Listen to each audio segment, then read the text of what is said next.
Coming up on this episode.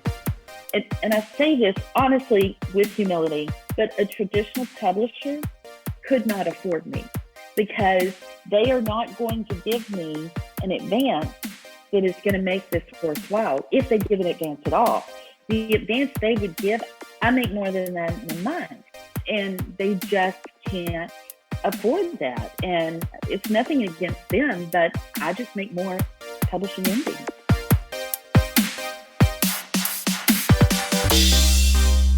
Welcome to the Stark Reflections on Writing and Publishing podcast.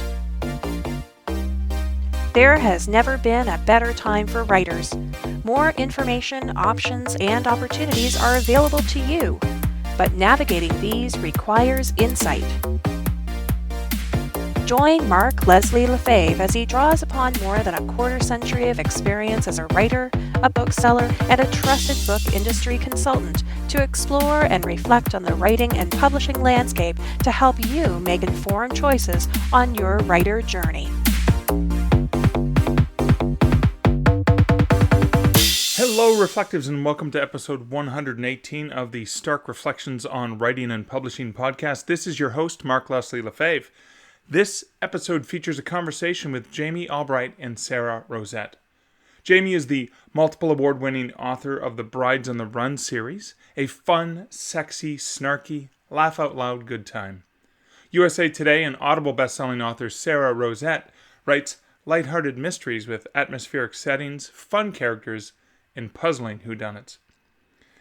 These successful writers are also good friends who recently started up a podcast that they co-host called I Wish I'd Known Then for Writers.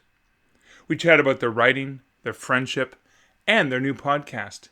And, if you haven't already suspected, I do ask them what they wished they'd known then.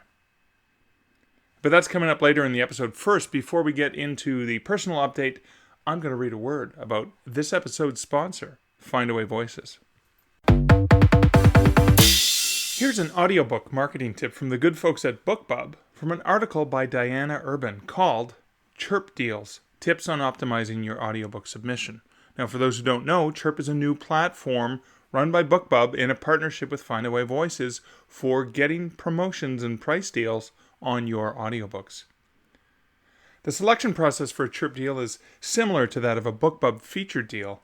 And just like with featured deals, BookBub limits the number of audiobooks that they feature each day to avoid overwhelming subscribers and to ensure all of the publishers' and authors' listings have an equal chance of performing well.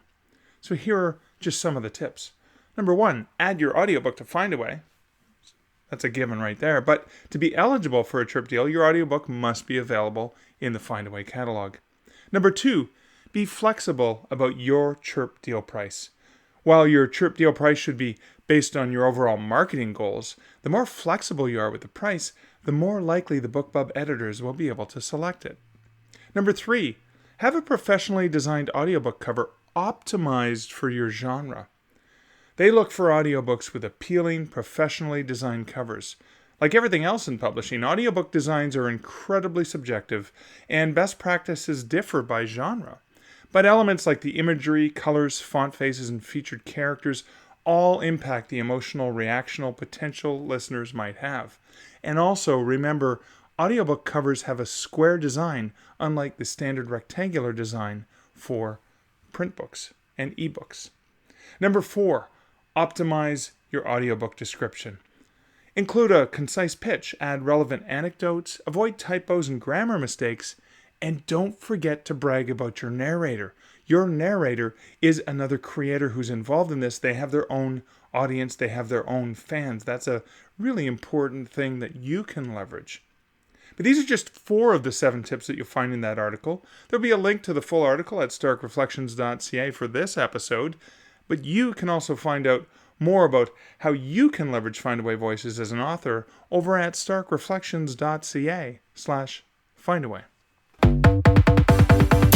Well, now time for a short personal update. I am recording this episode on Tuesday, February the 4th, 2020, and tomorrow, Wednesday morning, I'll be flying to Colorado very, very early, where I will be attending Superstars writing seminars as a returning guest instructor Superstars Writing Seminars is about the business of writing, which is something I'm very passionate about because that's kind of what this podcast is all about, the business of writing and publishing and all those stark reflections that come along with it. But that's going to be an amazing conference. Really looking forward to it. I am there for several days, and it's always interesting because apparently right now the weather's kind of freaky. Although normally when I go down there, I think this will be my 8th time down there, and I think about maybe 60 or 70% of the time it's actually been warmer and nicer than it is here in Waterloo, Ontario. But it's looking like there's going to be snow and storms and stuff like that. So it's like rats. I guess I do have to pack my boots and winter jacket rather than a lighter fare. But in any case, I'm recording this today on Tuesday, February 4th, because I'm going to be in Colorado, and that way I don't have to take my equipment down to post this on Friday, February 7th. But the day that I'm recording this, Tuesday, February 4th, the new book co-authored by me and Maddie Dalrymple is now out. And that book is called Taking the Short Tack, Creating Income and Connecting with Readers Using Short Fiction. Maddie and I spoke about this book and how we collaborated on it in episode 116 just a few weeks ago.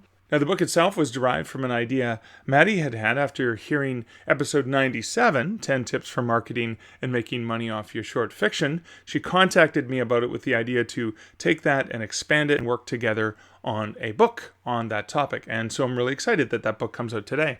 I actually haven't seen a print copy of it yet, but I have ordered a print copy, and so I can actually see it when I land tomorrow in Colorado. It should already be at the hotel for me. I love the fact that I can get that free Amazon shipping within the US, but it wouldn't be free shipping if I shipped it over to Canada. Now, speaking of that book, I'm doing a giveaway for a print copy of the book. I actually have 2 print copies of the book that are going to be given away. There will be one draw for patrons. So just for being a patron for this podcast, you're already automatically entered for a chance to win. And the other draw will be for people who comment either on this episode, episode 118, or episode 116 with an answer to this question. Do you write or have you written short fiction? Why or why not? Is it something you enjoy? Reflect on short fiction for me in your comments, and you have until the end of day, Eastern Standard Time, Saturday, February 29th. Yes, it's a leap year, 2020, to leave your comment for a chance to win a copy via random selection. If you leave a comment and happen to be a patron, well, then you get entered twice. And the way that I do the draw for patrons is patrons who are at the $1 level get entered in for 1 chance. People at the $3 level get entered in for 2 chances, and people at the $5 level get entered for 3 chances. That way it kind of spreads it out in terms of that level of patronage, because I want you, patrons, to reap the benefits of your patronage. And speaking of reaping the benefits of both patronage as well as interacting on comments, I have a few previous comment and patron prizes to announce, and they're all about productivity, which is very critical for writers. So the very first prize, so this was back from episode 113, Productivity for Writers. Now, these folks have won Joanna Penn's Productivity for Writers in either trade paperback or hardcover. Your choice, you let me know. And so from the comment pool, Chad Boyer was the winner. Congratulations, Chad. I think I've already reached out to you to ask if you prefer the paperback or hardcover. And from the patrons, Katie Cross. So Katie as well, I've already reached out to find out if it's paperback or hardcover. Congratulations, Chad and Katie. And thank you guys so much for your comments and for your patronage. And the other prize is episode 115, Embracing the Indie Author Mindset with Adam Croft. I'd asked for comments there. And this was a combination where I had 1 prize. So it was a combination of commenters as well as patrons. And the winner went to patron Leanne Beckett. And I've already connected Leanne with Adam. And Adam has already set up Leanne with the prize of a $49 value course that he runs in productivity for writers. So congratulations, Leanne. Congratulations, Chad. Congratulations, Katie. Just a reminder that by commenting on those specific episodes, there's a chance to win prizes. And these prizes are courtesy of the awesome patrons that I have in the show. And if you're curious to see how you can become a patron of the show, you can check it out over at patreon.com/starkreflections. Well, that's enough for the introductory matter for this episode. I got to go get packing. But before then, let's get into this wonderful conversation with Jami and Sara. Jami, Sara, thank you so much for hanging out with me today. Yeah, I'm excited. Thanks for having us. For my listeners, I want to go back to you as writers, and I know you have a different background. So I think in the podcast that you guys do, you talk about being different, and yet you're coming together in a great way. So let's start with where you guys came from. So Jami, your origin story is the writer. I try to use my powers for good, not evil. But I didn't start writing until I think the first thing I ever really wrote was I was around 47. So much later in life. I've struggled with grammar kind of my whole life, and I blame it on my small town education, but I seem to be the only one that really struggles with it in my class, so it could just be me. But anyway, because I struggled with it, I just never really had the confidence to write down any of the stories that I always made up in my head. But it was my reading, I've told this story 100 times, but it was my reading buddy's birthday. And I thought, I know, I'll write her a book for her birthday. I had 3 months. I mean, how hard? And she didn't care if I had bad grammar. So I started writing, and I wrote myself in a corner pretty quickly, but it wasn't horrible. And so that's kind of how it started. And then she and I brainstormed what is my first book now. And that's just how it started. So that book that you wrote for your best friend was not the book that became your first novel. That was just the inspiration or the spark. It was the spark. It was a totally different story, but a story really has to have a beginning, a middle, and an end. And mine just kind of went beginning to corner, and there was no way to get out of that corner. Or at the time, I didn't know how to get out of the corner. So I told her, I was like, yeah, I was going to write you a book. And so she read what I wrote and said, well, this is terrible. So you got to write something. And so that's how we really sort of wanted to do a fish out of water, or I wanted to do a fish out of water. And so that's how the Rockstar book was born.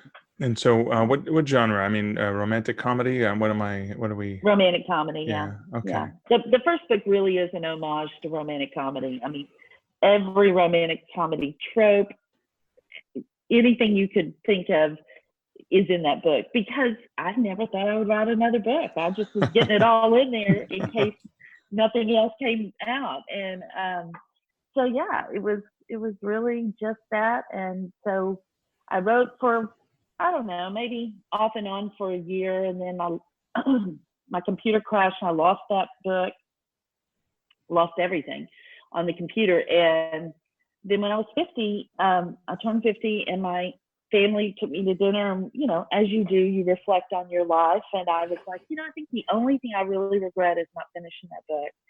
And they were like, well, you should start over. And I was like, no, because that's too much. And because I had about 30,000 words. And I don't know, a few months later, my daughter came in and she was cleaning out her car. And she said, Mom, I think your book is on this flash drive. And it was 20,000 words of the 30,000 that I had written on Rockstar. And so I dusted it off. I joined Romance Writers of America and got involved in a critique group. And that's how it all got started.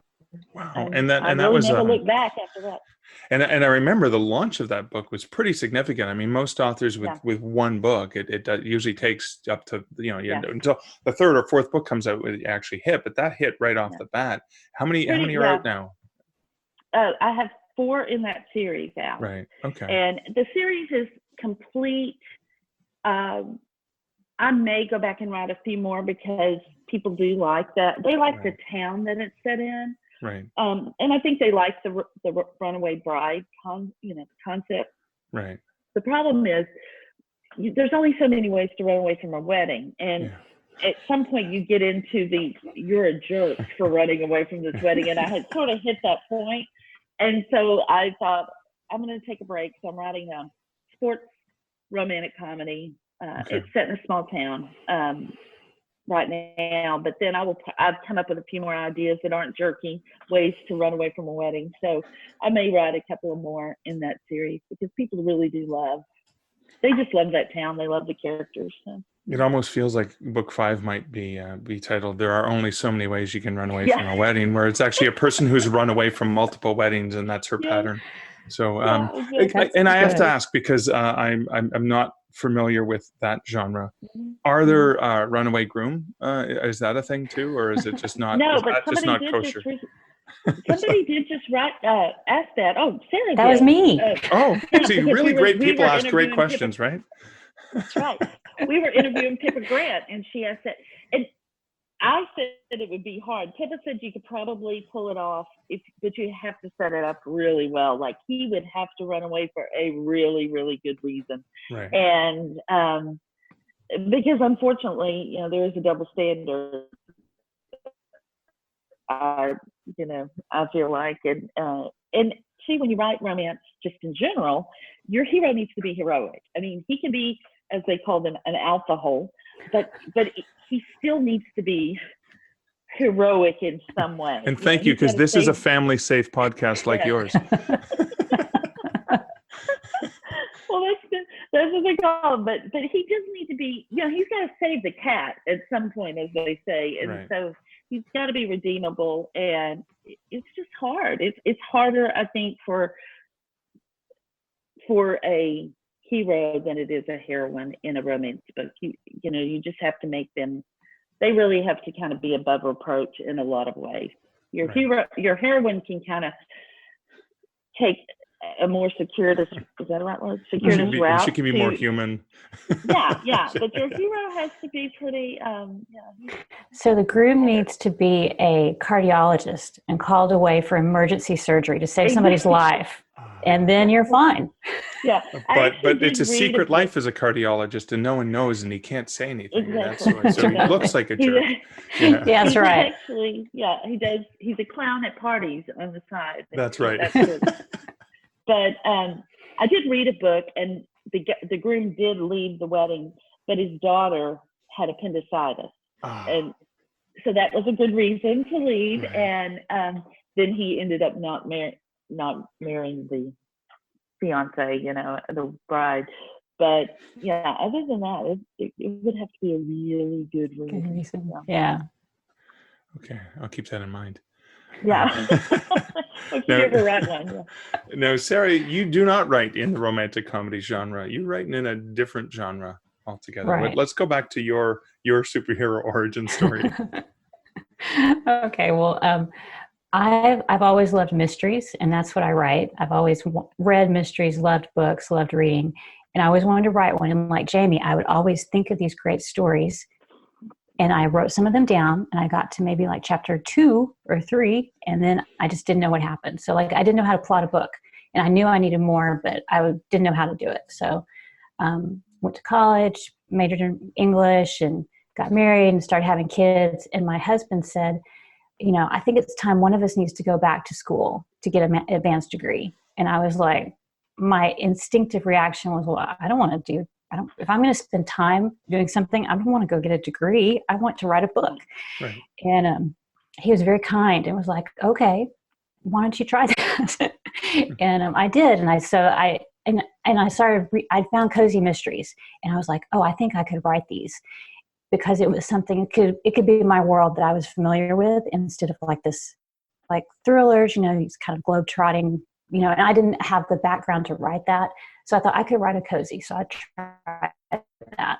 So I wrote the cozy, got it, sold it to an agent. I did a whole bunch of research while I was writing. I did like research into marketing. This was back in the traditional publishing days, and researched how to find an agent, got an agent. She sold it. The book came out. I got a 3-book deal. So, I had those 3 books come out, and then I was kind of on the path of writing, and then, writing and publishing. And then I heard about indie, and I was like, oh, that sounds pretty good. So I'm going to go check that out. And so for a while I was a hybrid author, and now I'm all in indie because I really like the freedom and being able to write what I want and pick my own covers and stuff like that. So are those 3 books from the traditional publisher? And what was the imprint that you were with? I was with Kensington. Kensington. And so because cozy readers like a series, they like to do 3 books. So they did 3. Yeah. And then the books did well, and I worked really hard to promote them. And so then they wanted 3 more. And so that actually has ended up being a 10-book series.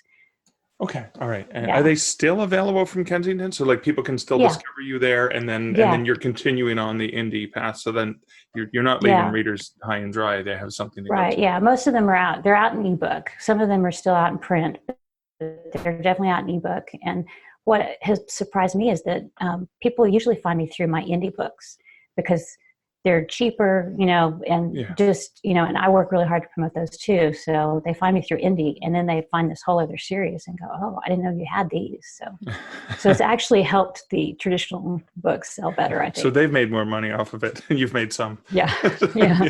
Well, I got to give them something every once in a while, right? Yeah, it's true. They gave me my start, so that helped me get started. Right. But you're not pursuing traditional publishing now, are you, Sarah? No. I meant to ask you that the other day. No, I like my indie stuff, and I like being in control. What would it take? And this is a question for both of you. What would it take for you to say yes to an indie publishing contract where they say, "Hey, we've read your whatever. We would like to do your next book." What would it take? Is there a particular? It would have to be a really good deal. It would have to be really good, because now I know the potential of copyright and my IP, and I'm interested in foreign deals and things like that are harder for me to do. But I mean, it would have to be something really good.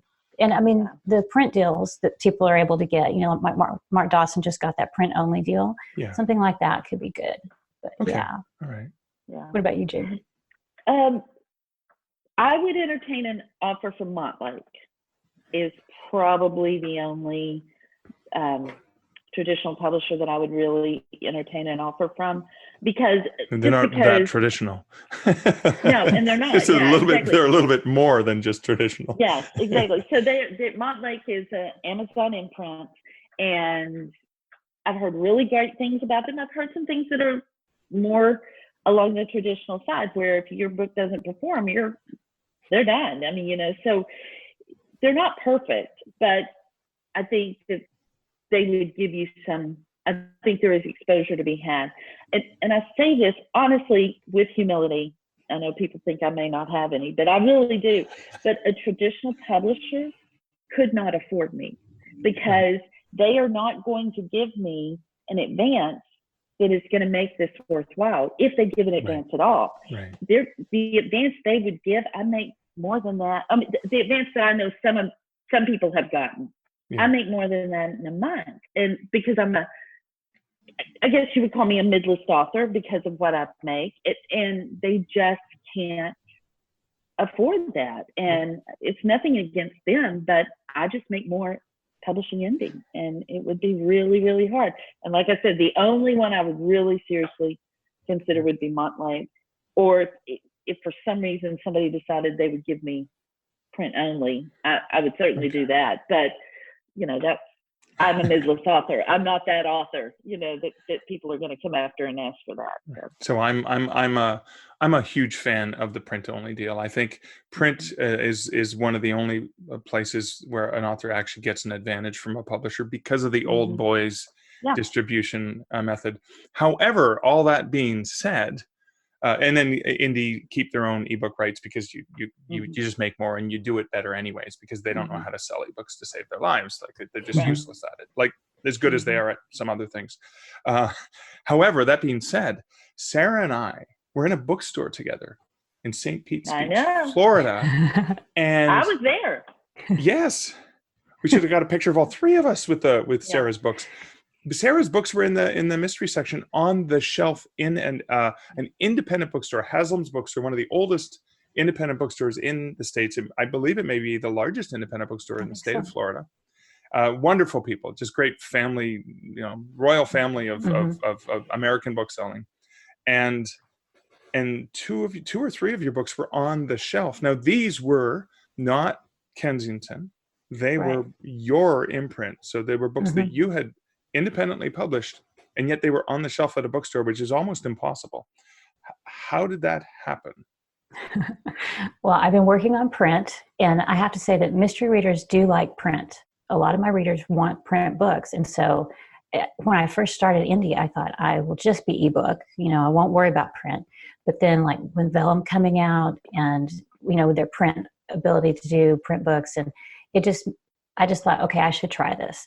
And so I put out everything in paperback, and then I let my readers know that they're available in paperback. Okay. And then this last year, I've started letting bookstores and libraries know.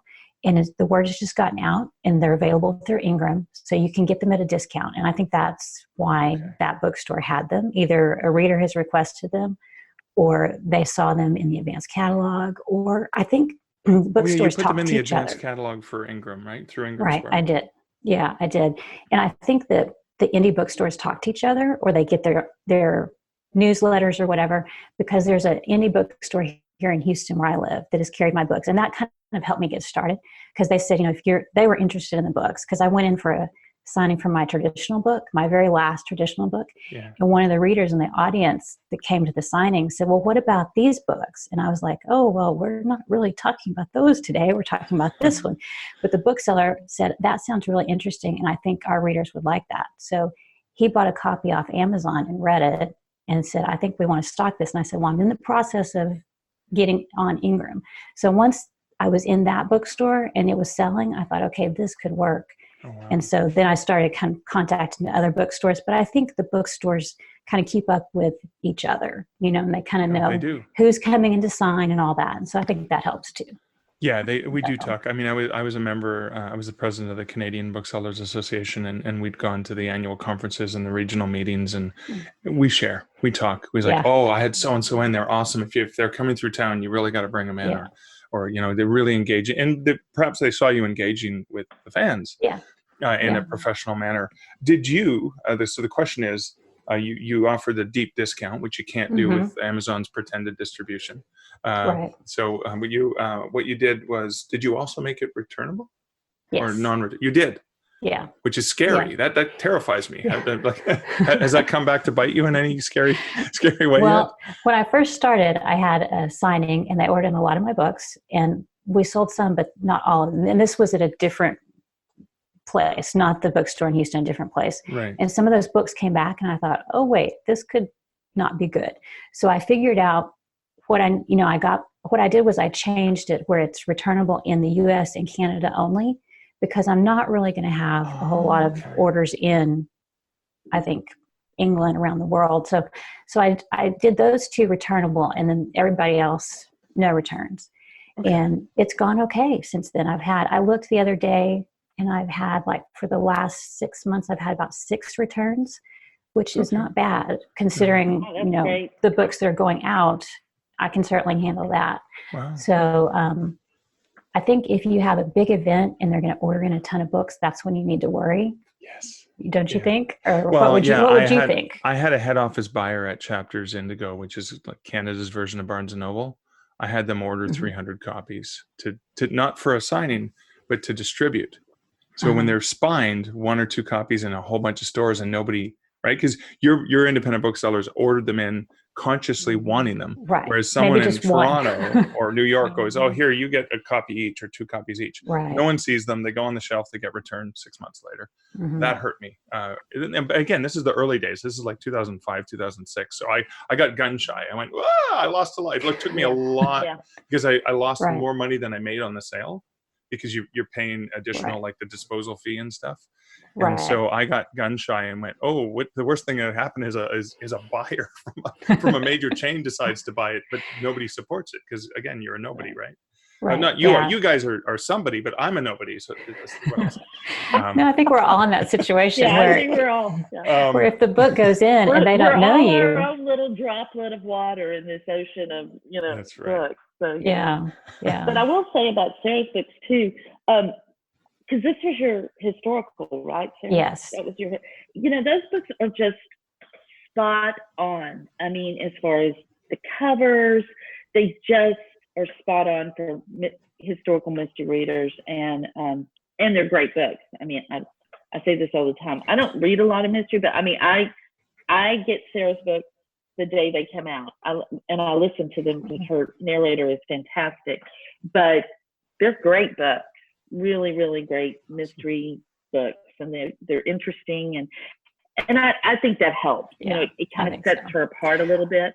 Well, I think they appeal to people who like certain traditional books, traditionally published historical books. Yeah. And you know how it is with traditional books. You may just get 1 or 2 books from your favorite author a year. So booksellers like it when they can say, oh, if you like Reese Bowen, you might like this. If you like Jacqueline Winspear, this is a book set during the same time period. Right. So I think that helps a lot too. So that is important. So you guys are obviously friends. You obviously know each other well. We had these 2 superheroes who developed their superpowers probably independently. They have their own backstories but let's get to the meet cute. Let's get to the how did you guys first meet each other? You want to tell her? Yeah, I'll start and you can finish up. Someone ran away from a wedding? Is that what it was? No. Sarah picked me up in her car. Yeah, it's all true to life. No. We met at the Smarter Artist Conference in Austin in 2016. 2016. So the first one they had. And Jami came up to me and she said, do you live in Houston? And I said, yes, I do. And so we found out we lived like maybe 10 minutes away from each other, along with another person we met there. So we you had to go all the way to Austin. Because Texas is like, the size of half the U.S. anyways, right? It's not a small state. So it's not like they're right beside each other, even though they are. Yeah. So Jami's really good at connecting people. And so she was finding out who all was kind of from her geographic area, and we've kind of continued to meet for lunch, I guess pretty much ever since then. Yeah. It was Scott King was part of it. Our friend Danielle Corley. She's the one that lives just 10 minutes from. I mean, we're like in a little triangle. But then Scott King, he was there, and he was from the Houston area, but he lived down really way south, not technically in Houston. And then he moved away, but he's moved back, so we might be able to get him back for our lunches. But we've become almost weekly lunch people, probably. Yeah. We're the ladies who lunch now. Yeah. There you go. And when the waitresses see us, they're like, no. But it's not like every Thursday or something like that? No. Just whenever we can squeeze it in, we've all got, we are writing, so, we have to work it around that, but Yeah. But when the ladies see us, we go to the same places, and sometimes the waitresses will see us and they're like, it's those women that come and talk for 2 hours. Because we have a lot to catch up on and a lot to talk about. Do they know you are authors? I don't think so. Well, no. I don't think they do either. Because they might hang up a shingle and say, hey, we have these 2 international best-selling authors that come here on a regular basis. It's like the celebrities that are showing up, right? You should have a signing. Our own booth. Yeah. It was like, they come here every week. They must like this place. That's right. Yeah, so, and it's a Smarter Artist. So I am. I mean, like, networking is my superpower. I love to meet people, but I'm also connecting people is my superpower. And so I was saying, look, you guys write the same thing. And so I was connecting and meeting people and everything. And at one point, I'm standing over in the corner by myself because I had connected everyone around me and I had nobody to talk to. So that was a little bit, I had to learn how to do that a little bit better. But you had to connect yourself within one of those groups, right? Yeah, exactly. Exactly. Jami, you're supposed to put your oxygen mask on yourself first before you aid other people beside you. Yeah, exactly. Yeah. But that's how we met. And we've been great. I mean, we really have become just great friends, and she and Danielle are 2 of my best friends, and it's great having writer friends who understand and that who support you and when you lose your mind, which I do tend to do much more than Sara does. I just lose my mind really quietly. You just can't tell. Oh my gosh. Yeah, so they talk me down from the edge a lot of the time. So it's great. So you guys met at Smart Artist, and obviously Mm-hmm. we were at Nink together. Yeah. There's obviously, and you talked about the value of like you have local writer friends and people Mm-hmm. that understand you. Why would you spend money and time going to like Novelist Inc. or going to Smarter Artist? Smarter Artist a little bit closer, but Mm-hmm. why would you spend time and money doing that? You're already successful. You already know authors. What's the deal? I'll let you Right. take that one, Okay. Jami. Okay. Well, I love it because it's just like it's like plugging into the source. That's kind of how I see it. It's like 4 or 5 days or 3 or 4 days of plugging into the source. You're face to face with people. You're putting faces with names of people you may have met online. You get great information, as far as the speakers. But it's also just the information you get when you're sitting at the bar talking to people. You might pick up a tidbit of information here, a tidbit of information there. People I've met at these conferences, I've cross-promoed with later. So it's just, to me, because this is such a solitary thing, and I am an extrovert, so I do come at this a little bit different than a lot of writers, I think. But for me, it is plugging into the source. I just need that. Sara and them call me I have a persona. It's Conference Jami. I love a conference. And so, but it rejuvenates me, and it gives me energy. It helps me to go home and get stuff done because I've been with people. I know I'm not in this alone, and so that's why I do it. Yeah, there's something different that comes when you meet somebody in person. Like you can know somebody online, but when you meet them and have lunch with them or hang out with them, it's just different. And like, I'm sure that Jami and I would have been friends if we hadn't met at Smart Artist, but because we met at a conference, I feel like we got to know each other better. And, it's just a different depth of friendship, I guess. Okay. And it's a shared experience. Like, we share it, and that first Smart Artist was, for me, life-changing.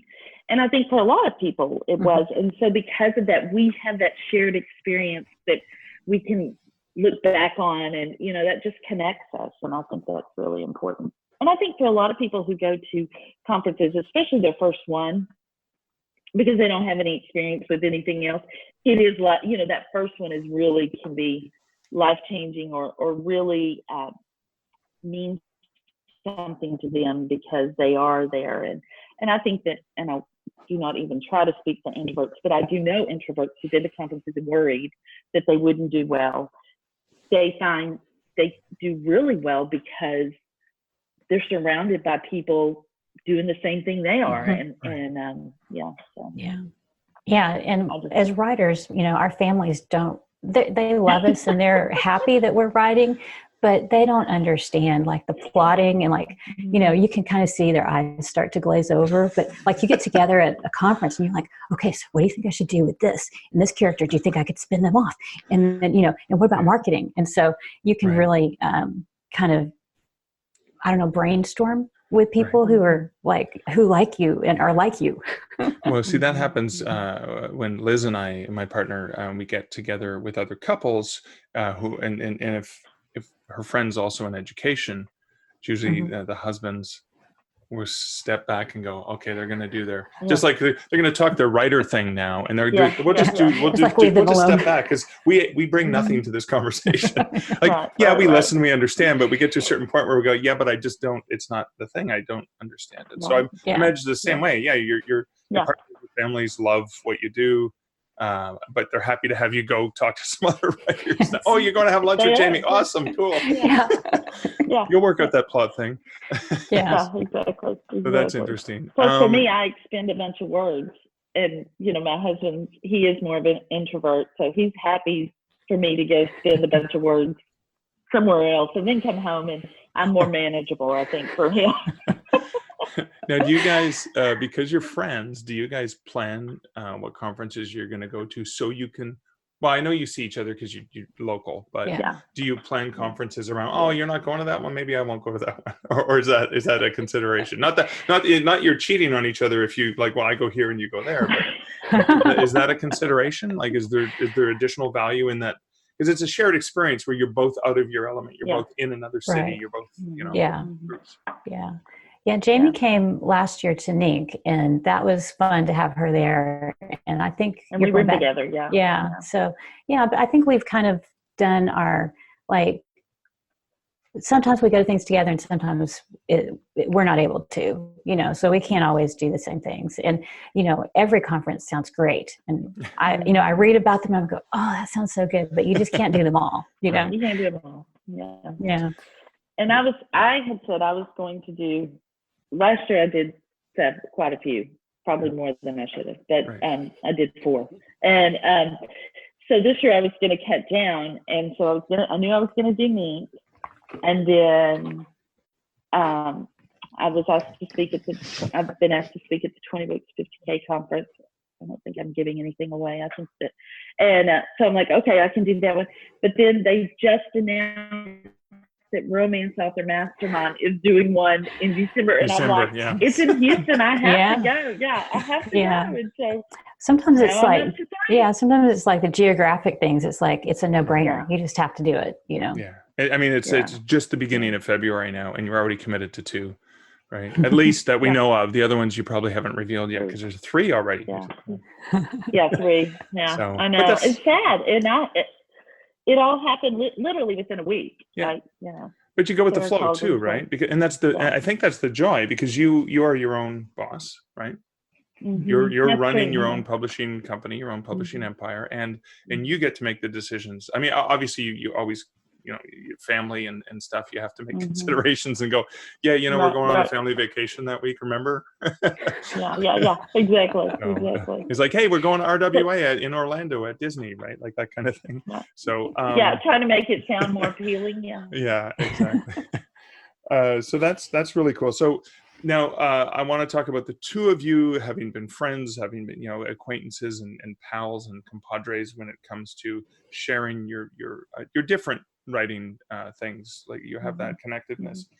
But then you decided to go that much further and collaborate on a brand new podcast that I've been listening to and quite enjoying. It's new and fresh, so listeners who are looking for another great podcast for writers can get in there early and remember it from day one almost. Wish I'd Known Then for writers. Tell us about like what was the genesis of that whole project? Go ahead, Sara. You can start. Okay. Well, when we get together, meet for lunch, we would always talk about the podcast we've been listening to, and we both listened to a lot of podcasts, and we're like, "Oh, did you hear about this one?" And we were always saying we should do a podcast together, but we could never think. I mean, there's plenty of podcasts out there for writers already, and so we kind of just tossed the idea around, but never really came up with anything.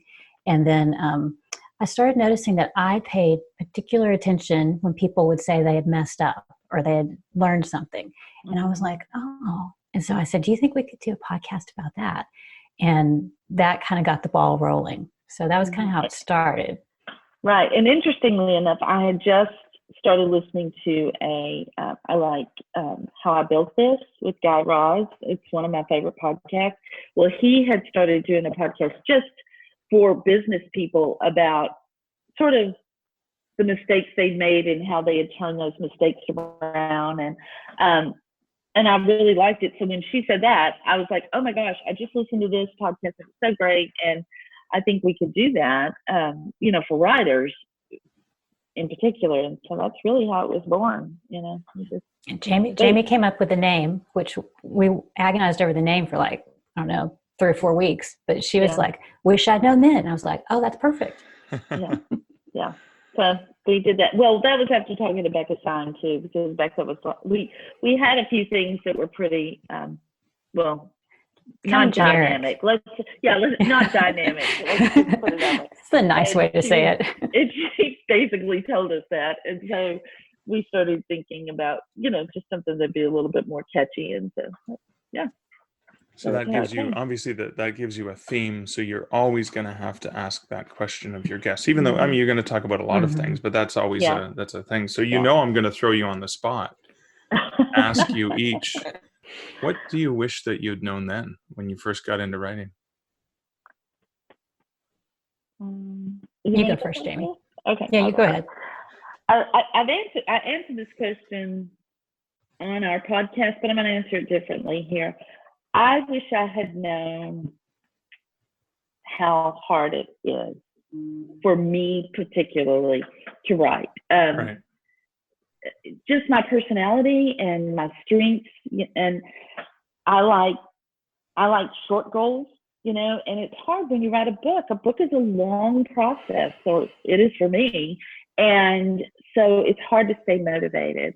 Right. And so I wish I had known how, I knew it was hard, but it's a different kind of hard for me. Like, it's a mental hardness, difficulty, let's put it up.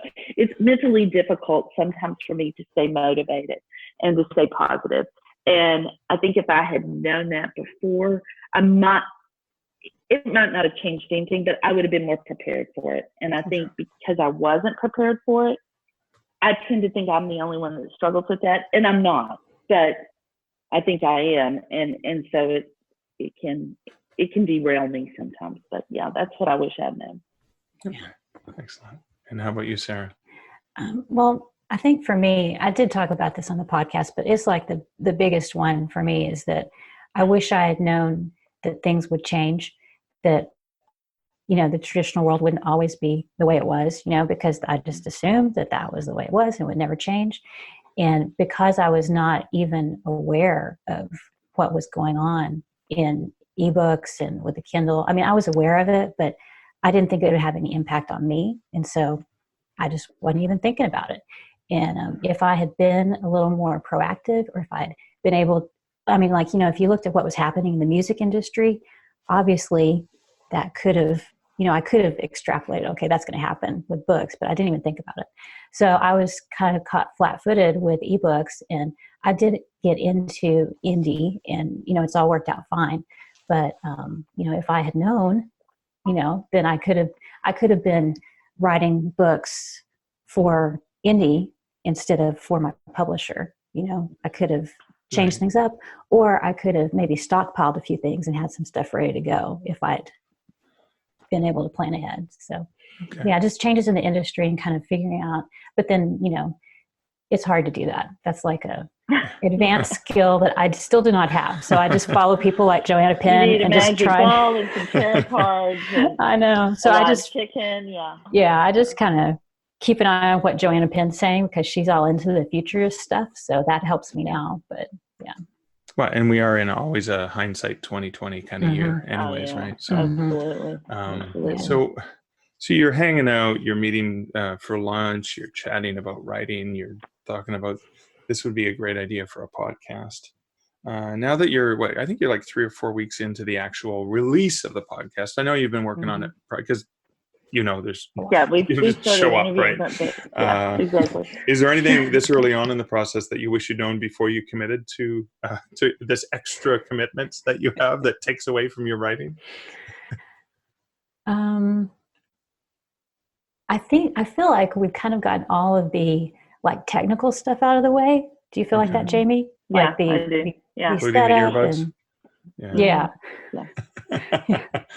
Yeah. So I feel like that's like a hurdle that, since we're over that, it should get a little bit easier, we hope. Okay. But I had no idea about the wrangling the guest and getting all that going. I'm sure you're familiar with that, about how complex that can be. Although you guys were so easy to wrangle, thank you for making it easy. That's what all the boys say. No, but kids, like 2 people is harder than one, right? Because one person, it's one schedule, but you guys figured that out right away, and it was like, cool, I can have you on the podcast almost immediately. That's fantastic. But we share a brain. But I think what I wish I had known is, and we're still working on this, is kind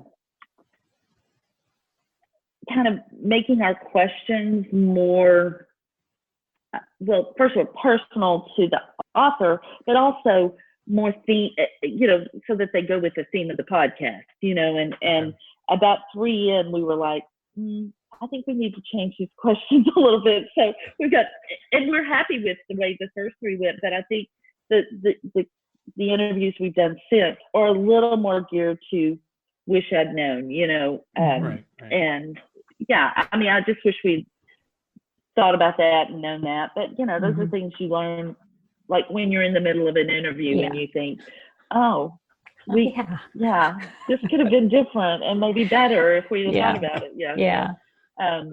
Yeah, I wish I had better interview skills.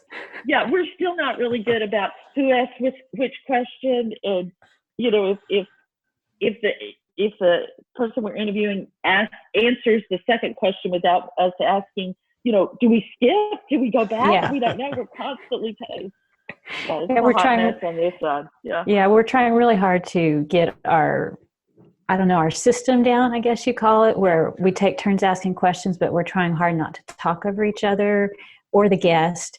And so we're still figuring all that out. But I do wish that I had better, I guess, interview skills. But I think that'll just have to come with time, don't you? I mean, that's something that, like, that's kind of on the job learning. Yeah, think about the first draft of that first thing you wrote as well. You're still finding your voice. You're still finding your style, and that's sometimes a process. Some people never find their style, and then they pod fade, or whatever, or they never finish the book. And so I think what I like about your podcast is I love the rapport that you guys have. And there is, and there is a comfort level to it too, right? Where you guys are natural and authentic. So the fact that it not necessarily everything's scripted to perfection, because I think in some ways we don't necessarily want that. We want to know that these are real people, and I want to know that this is a person who's actually living this life that I either aspire to have or that I'm a part of. Because, as you said, as much as your family loves you. And not everyone can have, hang out with a writer they're going to go have lunch with every week. Right. So, exactly. And they can't afford to go to the conferences yet because maybe they're still, whatever, or they're trapped in a long job or something. So having your voice in their head and your voices is like, oh, I'm hanging out with them and having lunch and they're talking about writing. And there's a different guest who shows up every week and let's see what they order. Yeah. Like, I wish I'd ordered then what I ordered now. That's right. Exactly. And I'm still trying not to, my personality is big and Sara is much more controlled. Right. I'm more out of control sometimes. It's not that Sara doesn't have a big personality. It's just she knows how to control hers. And so I'm still trying to rein mine in a little bit, but also being authentic. So, it's a fine line, and so we're working it out. I think each week we get a little bit better. Awesome. Yeah. So sorry, Sara. Oh, I was going to just say that I'm relieved that Jami's there, because I think doing a podcast on your own is more difficult in a way, because I know that if I stumble or mess up or whatever, if I don't have anything to say, I know Jami's there and she'll pick up the slack, which is less stressful for me. Yeah. So when my phone rang earlier and I was just trying to shut it off, my co-host could have just taken over. That's right. So now that we've teased people, where can they find out more about Wish I'd Known Then for writers? Oh, so there's a website, Wish I'd Known Then, or it's wishidknownforwriters.com. Oh, whoops, sorry. Wish I'd Known for Writers. That's the website. And then the actual podcast is Wish I'd Known Then for writers. For writers. Excellent. Yeah. Okay. Thank you. And how about where can people find out more about your publishing empires and all the great books that you're writing? Well, I'm at www.jamialbright.com. You can find me on BookBub, Jami Albright on Amazon. Follow you on BookBub and places like that, right? You should follow me on BookBub. Follow me on Amazon. I'm on Goodreads. Follow me there. And I'm online. I'm not on Twitter that much. I do have Twitter, but I mostly just read Twitter. I don't get involved too much. And but Instagram and Facebook, yeah. Excellent. And how about you, Sara? Find me. I'm at sararosett.com, just SARA, no H, ROSETT, and I'm on all the social places and all the vendors, ebook retailers, but I hang out on Instagram the most. That's kind of like my favorite. So Mhm. Excellent. Excellent. Well, thank you both so much for taking the time out of your busy Thanks. writing and podcasting schedules to hang out with me today. Well, It's thank you been for calling us fun. superheroes. That was cool. Yeah, I'm feeling I'm feeling pretty indispensable, which is good because I got a deadline coming my way. So yeah, You'll conquer that thanks. deadline. It's all good. yeah. Well, thank Thanks you for so having much us. for having us. Yeah. It was fun. There's a lot to unpack in this fantastic conversation that we just listened to with Sara and Jami. But what I want to go back to is one of the things that Sara talked about, and it was when she was reflecting on the things that she wished she'd known, was related to how much change there would be. And she hadn't anticipated the indie author movement. So when she was traditionally publishing, she wasn't aware of those things that were going on. And that's an ongoing thing that's going to continually happen in our industry. The one thing that is consistent is change. And we have to stay on top of it, which is why I'm constantly reading about stuff going on in the industry, both in the traditional side as well as on the indie side. It's why I'm listening to so many podcasts. It's why I go to so many conferences. I'm constantly absorbing, constantly learning. Superstars writing seminars is run by the founders, are folks who are international New York Times bestsellers who've been writing and publishing for 30, 40 years. And they're doing the conference because they want to continue learning. That's one of the things Kevin J. Anderson talks about. Kevin's going to be on a forthcoming episode of the podcast. It's funny, I've been friends with him for so long, and yet I have never interviewed him. So we're going to hopefully get a chance to do that when we see each other in person tomorrow or in the next few days. I guess that would be your past, because let's not go there, time machine stuff. But changes in the industry, changes are constantly going forward, and we're constantly having to keep up. And it may feel like we're on a treadmill with change, but I think what's really, really important is not to worry about and panic about all the things you're not doing or all the things you're not capable of catching up with. You're going to pick certain things. So for example, earlier on in this podcast, I spoke about the new book that Maddie and I wrote on Taking the Short Tack, which is about short fiction. And for you, maybe short fiction isn't something that you're interested in. So that's not something you need to learn about or worry yourself with. Another book I recently published, An Author's Guide to Working with Bookstores and Libraries, and even reflecting on what Sara learned about the returnability status and making changes to that so that she can have her book in a bookstore. Maybe that's not important to you. That's not part of your goals. It's okay. You don't need to worry about those things. You don't need to worry about all the things that are not part of your plan. But it is still important to understand what's going on in the industry. I've been paying a lot of attention to what's going to be happening with audio. This is a podcast. It's an audio product. Therefore, I believe that since I'm doing this and you're listening to it, that audio is somewhat important, and you're somewhat involved in audio in your life. So I'm curious about that, and I've explored various storytelling options with audio, including virtual walking tours based on some of the books I've written to share true ghost stories. And I'm going to continue to do more of that. But that's the one thing that I think is really, really critical. And it kind of leads back to long-term success, is being open to new technologies, to new opportunities for writers and for storytellers, and paying attention to the subtle shifts in the industry. There is a saying, which I borrowing from a Rush song, and the song is called Circumstances. If you want to look it up, I'll include a link to that in the show notes at starkreflections.ca. But it says, all the same, we take our chances, laughed at by time, tricked by circumstances. Plus ça change, plus c'est la même chose. The more that things change, the more they stay the same. And the thing that stays the same is our value and our creativity and the things that we do in terms of sharing stories.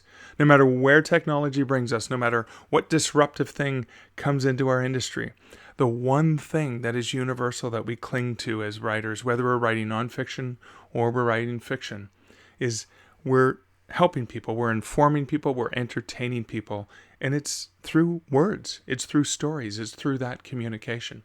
That will never change. And potentially your willingness and ability to adapt and continue to learn more about the craft of writing and the business of writing is never going to change either. You're going to continue to grow that.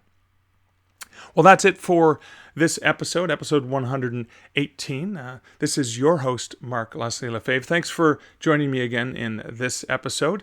So until next week and episode 119, here's wishing you great writing and good Stark Reflections. Thank you for listening to the Stark Reflections podcast. You can find show notes for each episode at starkreflections.ca.